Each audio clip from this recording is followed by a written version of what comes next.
Thank you. We're actually in the just coming back to our regular routine of a short halacha before the Shabbos inspiration, God willing. And the subject I want to talk is about cooking. What happens, for example, if a person you wake up on Shabbat morning and you see the chunt is just about to get burned because whatever, no water in the chunt, on the pot of the chunt, on the hot plate. The best thing to do with such a dish is to add some hot water. But during Shabbat, we saw there's a problem to add water to anything, to a pot which is on the fire, on the hot plate, or into in the crock pot. We should never touch any dish. We spoke about it earlier. We cannot take food from the pot on the blech, on the hot plate, or from the crock pot on Shabbat morning or any time during Shabbat, since when it's on the plata, on the hot plate, and you stir it or you take something, you're kind of mixing it and you're cooking it more. It's a prohibition of cooking in Shabbat. We don't want to cook on Shabbat. Everything is ready in Shabbat ahead of time. So why should we bother taking care of doing anything for our any needs that we should needs are, everything is done. Needs are, there's nothing, we don't have to fulfill any needs on Shabbat. But there's a way to do that. What we should do is we should take the pot of the chunt off the hot plate, take it to the urn. In the early days, they used to have like an urn, like a hot boiling water on the hot plate with a little tap, right? So we're going to use this example just to get things understood. You take the chunt, you take it off the hot plate. You hold a handle always, and you put it underneath that urn of hot water. You open the tap of the hot water urn, and since the hot urn, the boiling water on the hot plate are considered to be first vessel on the hot plate, and the chunt is also first vessel, kli rishon, which is placed on the fire, on the hot plate. And since first vessel to first vessel, that's okay. But if the hot water is not as hot, we can't add them to the chunt. So we take off the pot, put it underneath the urn with the hot water, open the tap, putting some boiling water from first vessel to first vessel, and then putting back the chunt back on the hot plate, as it is still considered to be returnable, because we had in mind that we're allowing ourselves to put it back because we had in mind we're gonna put it back on the hot plate. Rabbi Carmi? Yes. Is there a consideration with the lid of the crock pot? With what? The lid, the kova of the crock pot. What's the question? What's consideration? You have to continue holding on to that as well? Oh, no, you take off the lid and you put it on the lid is the cup, the cover, the hat is irrelevant. But if you wanna, thank you for asking, because what you want to take care of are the drops that are still on the cover of the pot. There are always drops of water. When you take off the cover, you put it on the counter, on your counter, and then when you bring back that chunt, put it back into that container as a crock pot, you have to make sure to wipe the drops of water, that the cup, the lid, will be dry when you put it back on the crock pot, because these drops of water got had cooled off in the meantime. And when you put them on, you put the cup back on the chult, they're going to reheat. They're going to get reheated, and that's also can be a cooking issue. That's one thing that we have to take care of. Yes, thank you very much. Now, today we don't have so much these urns with hot water on the hot plate anymore. Today we use either those Shabbos machines, we can take hot water out of it, or either what's the best way? What are you guys doing during Shabbat? Hot water. How do you use hot water on Shabbat? Where does it come from? An urn. An urn. An electric urn. Electric urn. Yeah. Okay. Beautiful. So that's considered to be a first vessel. You take the chult underneath the urn, open the tap, close it back, wipe the cover, put the pot on the cover on the plate, and wipe the cover and put it on. Okay, exactly. Excellent. So we're good. Interesting enough, we have 7 kind of they called in Hebrew kochvei lechet, like walking stars. These stars are a part of the huge constellation in the zodiac on the world, and since we spoke about it before, but I think it's worthwhile to repeat it. It was a while ago. Since Rabbi, I'm sorry to interrupt you. I just want to check on something. You said that if the cholent is dry and needs extra water, you can actually put it under that electric urn and put hot water in. Is that what you said? Exactly. Okay, thank you. That's just checking. Okay, I didn't know. Okay. Yeah, sure. But you have to make sure that since the urn is hot boiling water, it's considered to be first vessel, and the chont is also first vessel. It's hot boiling on the fire. When you put water from first vessel to another first vessel, first vessel is a degree of heat, right? First vessel is what you put on the stove, on the plata, on the hot plate. Second vessel, if you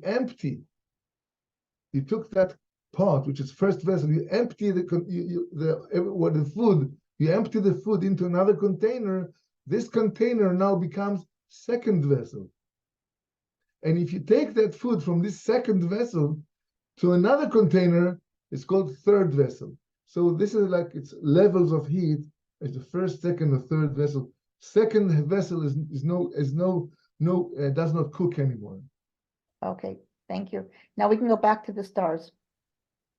Back to the Kochavim. Yeah, beautiful. It's a wonderful idea. Since the creation of the world, those 7 stars are in control and they change every hour. So since that Wednesday, when the stars were created by Hashem in the 7 days of Bereshis, of the creation of the world, the first star was the red star. How do you call the red star? Mars, is it? What's the name of the red star from all the Mars? Mars? So Mars is the red star, yes. So every Shabbos, as I said before, every hour, those 7 stars are changing, are in control 1 hour, and another star take control 1 hour, another star take control, and that's a circulation of 7 cycle of 7 hours. They come back again. Mars is in control again.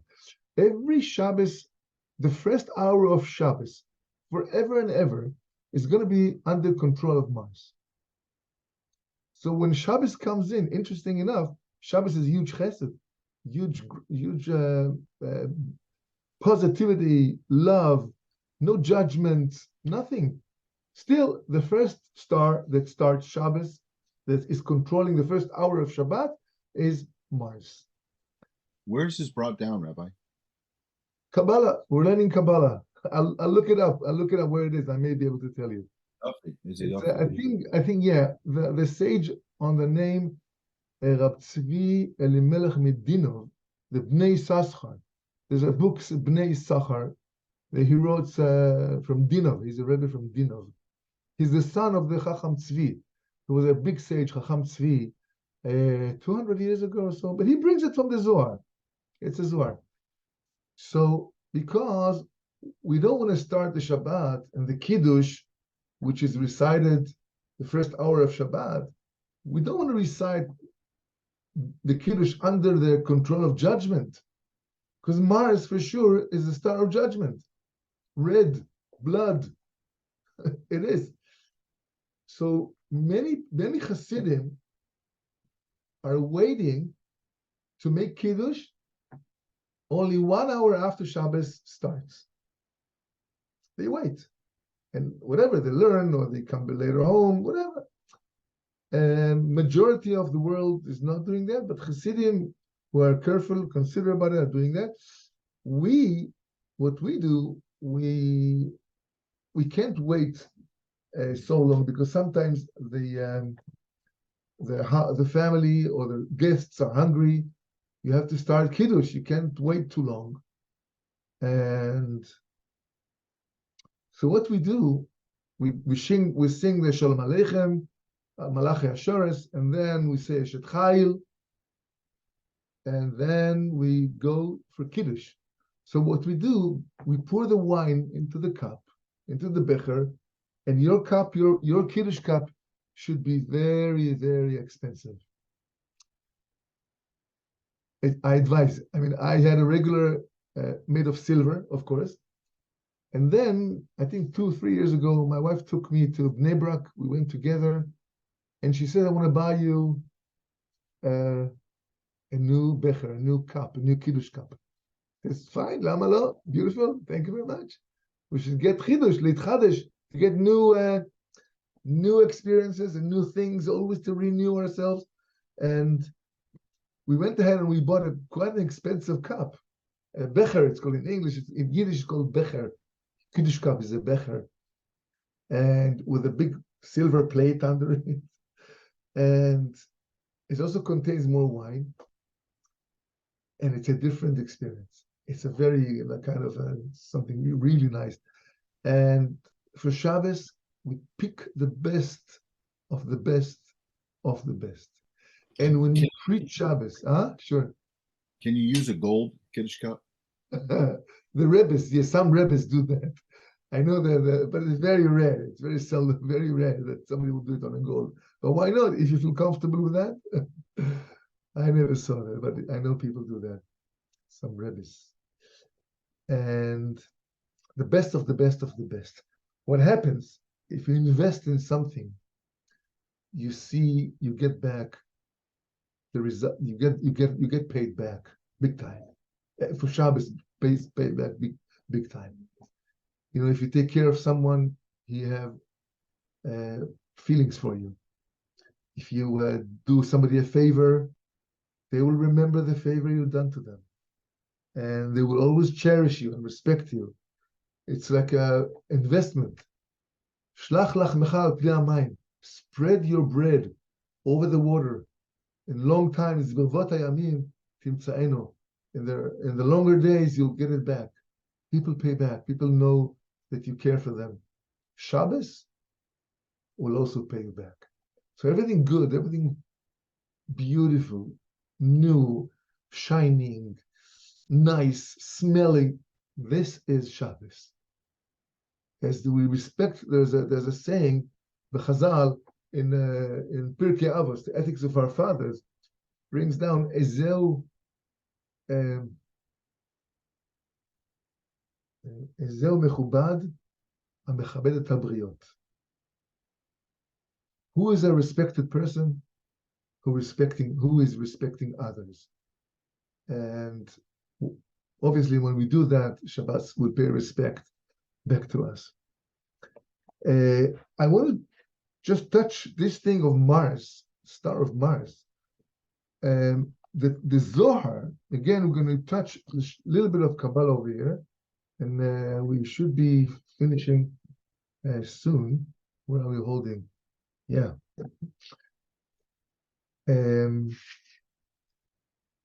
No, we'll do that next time. Here I want to touch about Likutei Moharan. With this Shabbos, this special Shabbos ahead of us is called Shabbat Para.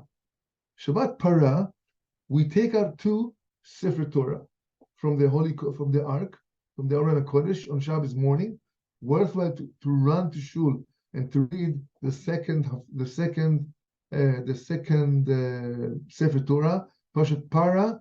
It is an obligation to hear the reading from Parashas Para. It's a halachic obligation, not as strict as listening to the Zachor, Shabbos Zachor, that everybody came in, women, kids, everybody came to shul on Shabbos Zachor because it's a biblical commandment to listen to wiping the memory of Amalek, and that was taken care of Shabbos Zachor. Shabbos Parah is also an obligation, not as strict. And Rabbi Nachal writes that after Purim, the first Shabbos after Purim is always called Shabbos Parah. Shabbos Parah, we read about the red heifer. That red heifer was used for purification, for tahara, before sacrificing the sacrifice of the Pesach sacrifice put on the altar. We have to be pure. If we are not pure, we're not in a state of tahara, we cannot sacrifice, we cannot offer any sacrifices. So everyone used to get that powder, that ashes of the red cow, red heifer, mixed with some ingredients, water, and the Kohanim would sprinkle on the whole world, on the whole nation, on the whole people, everybody who came in, and they will become in a state of tahara, not impure. And then you can sacrifice the Pesach sacrifice. So right after Purim is Shabbos Para, and Shabbos Para, Rabbi Nachal writes, is a preparation for Pesach. Because there's also a little hint over here that the Purim, why is Purim called Purim? Because of the Pur. What's a Pur? Pei Vav Reish. Pei Vav Reish means what is it? Hagrala, like A lottery. A lottery. Thank you. A lottery, because Haman HaRasha, he made a lottery on which day he should try to kill us, and it came up to be the days of Purim, and we fought back. We win, thank God. In the merit of Esther Amalka, you can go ahead and look through the Shabbat Shalom from Tzfat newsletter, came out a few hours ago, to your emails, and over there we touched the point of Esther Amalka, how she made it possible for the whole Jewish nation to stay alive. And she came from a very poor environment. She was an orphan, no chances to be a big shot.